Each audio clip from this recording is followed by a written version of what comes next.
जिसे देखो वही ज्ञानी है। मैंने कहा शराबी से दूर हो जाओ इस खराबी से, उसने कहा मेरी क्यों छुड़ाते हो, तुम भी तो अंगूर खाते हो, ये उन्हीं अंगूरों का तो पानी है, दुनिया बड़ी सयानी। आप किसी को कुछ कहने जाओ वो आपको उल्टा समझा देगा।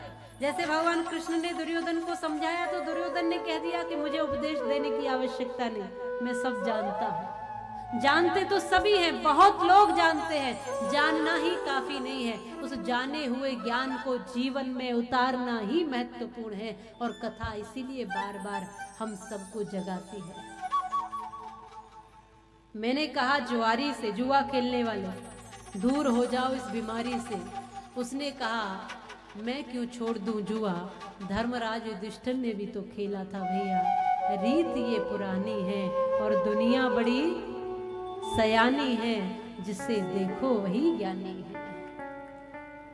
कुछ छोड़ना नहीं चाहते, बुराइयों को भी जकड़ के बैठे, इतना पकड़ के बैठे। अच्छा, कितने ऐसे लोग हैं जो गुटखा खाने वाले हैं, जरा हाथ खड़ा करना। और सिगरेट पीने वाले या बीड़ी तंबाकू वगैरह,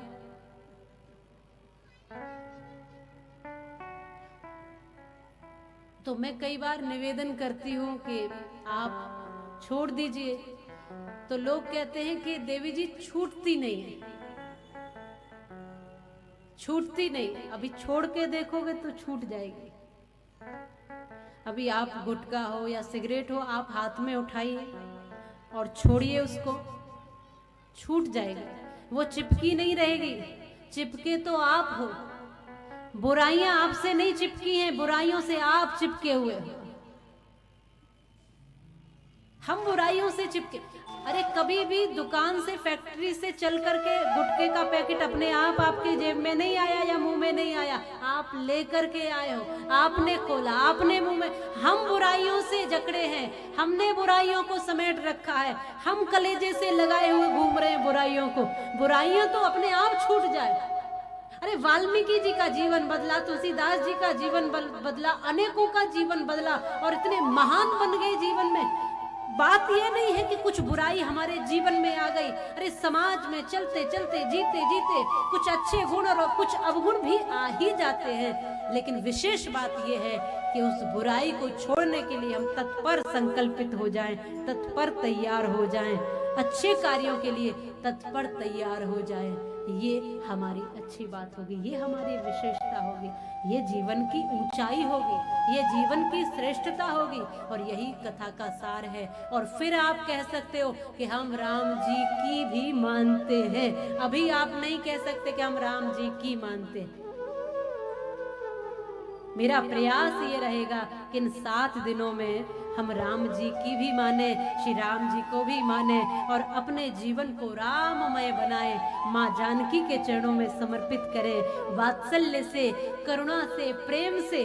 जैसे बालक यदि कहीं खेलता खेलता धूल मिट्टी में कीचड़ में गिर जाए तो माँ उसको दूर नहीं करती, माँ क्या करती है, माँ उसको स्नान आदि कराती है, साफ सुथरा बनाती है, फिर से उसको पवित्र कर देती है।